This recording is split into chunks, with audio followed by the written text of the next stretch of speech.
স্বাগতম বন্ধুরা। আজকের ভিডিওতে আমরা কথা বলবো বিশ্বের সবচেয়ে রহস্যময় নেতা কিম জং উনকে নিয়ে।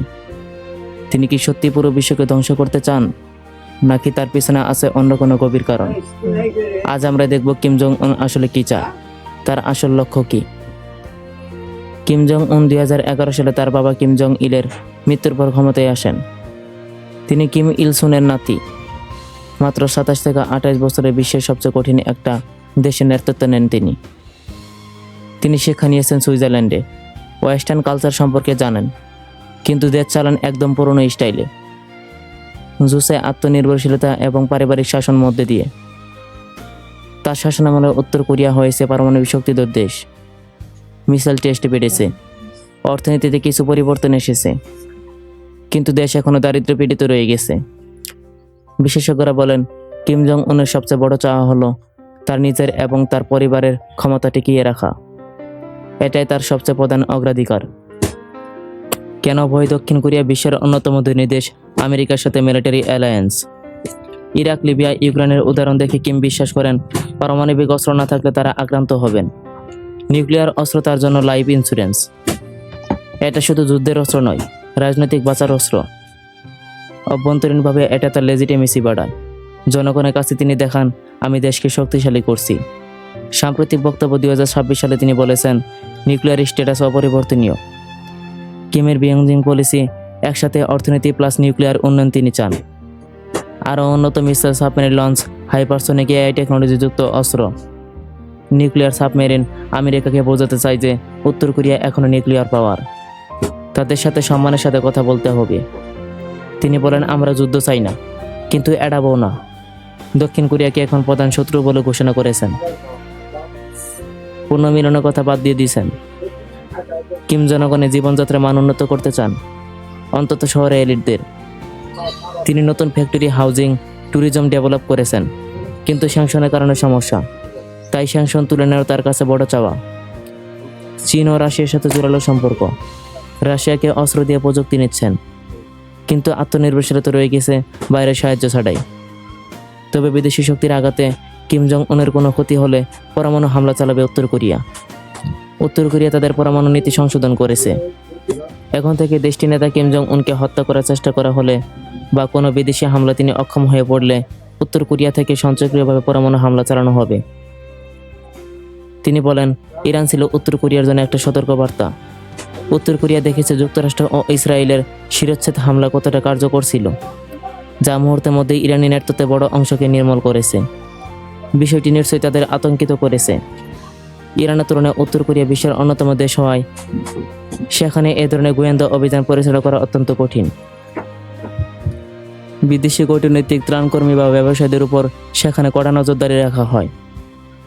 ইসরায়েল যেভাবে হ্যাক করা ট্রাফিক ক্যামেরার মাধ্যমে ইরানি নেতাদের উপর নজরদারি করেছিল, পিয়ংইয়ংয়ে তা সম্ভব নয়, কারণ সেখানে সিসিটিভি ব্যবস্থা, সমিতি এবং ইন্টারনেট নেটওয়ার্ক অত্যন্ত নিয়ন্ত্রিত। কিম জং উন নিজেও অত্যন্ত কড়া নিরাপত্তায় চলাফেরা করেন এবং সাধারণ বিমান এড়িয়ে সাজোয়া ট্রেন ব্যবহার করেন। অধ্যাপক লাস্কভ বলেন, তাদের বড় ভয় হলো স্যাটেলাইট প্রযুক্তি। কিম জং উন বলেন, বর্তমান পরিস্থিতি স্পষ্ট করে দেয় পারমাণবিক অস্ত্র ত্যাগের জন্য যুক্তরাষ্ট্রের চাপ দেওয়া এবং তাদের মিষ্টি কথা প্রত্যাখ্যান করে উত্তর কোরিয়া সঠিক কাজ করেছে। তিনি জোর দিয়ে বলেন, উত্তর কোরিয়া পারমাণবিক শক্তিধর দেশের মর্যাদা এখন অপরিবর্তনীয়। এর আগে মার্কিন প্রেসিডেন্ট ডোনাল্ড ট্রাম্প দাবি করেছিলেন ইরান আমেরিকার জন্য একটি আসন্ন হুমকি হয়ে দাঁড়িয়েছে। অথচ এর কয়েক মাস আগেই তিনি ঘোষণা করেছিলেন যুক্তরাষ্ট্র ইরানের পারমাণবিক সক্ষমতাকে পুরোপুরি ধ্বংস করে দিয়েছে। উত্তর কোরিয়ার নেতৃত্বের কাছে ইরান সংঘাত এই দীর্ঘদিনের বিশ্বাসকে আরও মজবুত করেছে। যেসব দেশের কাছে পারমাণবিক অস্ত্র নেই, তারা মার্কিন সামরিক শক্তির মুখে অনেক বেশি অরক্ষিত, আর যাদের কাছে এই অস্ত্র আছে তারা যুক্তরাষ্ট্রের আক্রমণ ঠেকানোর ক্ষমতা রাখে। কিম জং উন অভিযোগ করেন, দলের অনেক সদস্য দীর্ঘ সময় ধরে পরাজয়বাদী মানসিকতা, দায়িত্বহীনতা এবং তেজস্ক্রিয়তা অভ্যস্ত হয়ে পড়েছেন। তিনি হুঁশিয়ারি দিয়ে বলেন, বর্তমানে এই অর্থনীতির নীতি নির্ধারকদের দিয়ে দেশের শিল্প খাতের আমূল পরিবর্তন বা প্রযুক্তিগত উন্নয়ন কোনোভাবেই সম্ভব নয়। দক্ষিণ কোরিয়া সংবাদ সংস্থা ইয়নহাপ এই ঘটনাকে বিরল বলে উল্লেখ করেছে। তার আগে কর্মকর্তাদের মধ্যে শৃঙ্খলা ফেরাতে এবং ভয় ধরিয়ে দিতে কিম এমন কঠোর ভাষা ব্যবহার করেছেন। এদিকে গত সপ্তাহে খবর পাওয়া গিয়েছিল কিম জং উনের ব্যক্তিগত নিরাপত্তা দায়িত্বে থাকা শীর্ষ সামরিক কর্মকর্তাদের সরিয়ে দেওয়া হয়েছে। কিম হত্যার ষড়যন্ত্র করা হতে পারে। এমন আশঙ্কার মধ্যে তার দেহরক্ষী বাহিনীর 3টি গুরুত্বপূর্ণ ইউনিটদের প্রধানদের বদল করা হয়েছে। বিশ্লেষকদের মতে এভাবে প্রকাশ্য কর্মকর্তাদের অপমান বা বরখাস্ত করা কিম জং উনের একটি পুরনো কৌশল।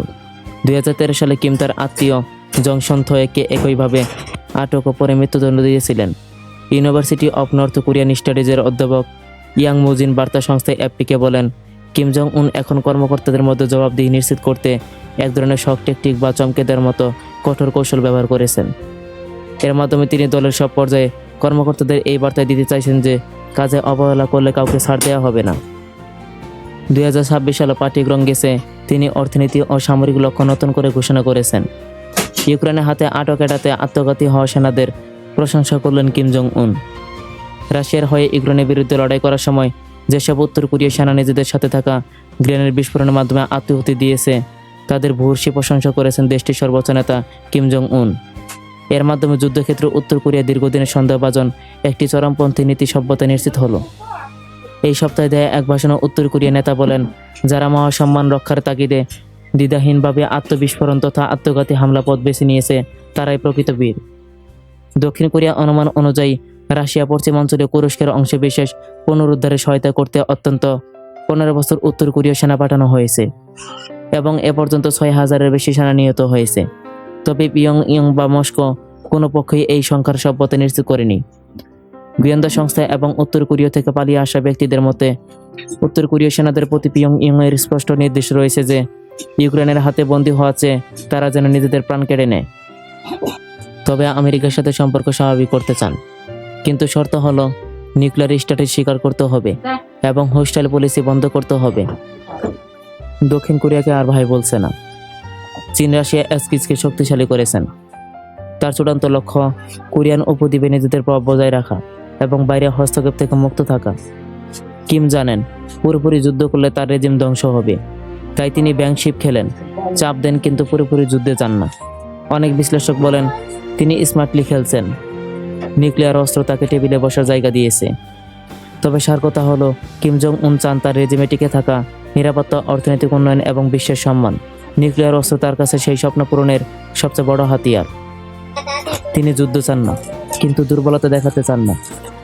ভবিষ্যতে কী হবে তা নির্ভর করবে আমেরিকা, চীন, দক্ষিণ কোরিয়ার সাথে তার সম্পর্কের উপর।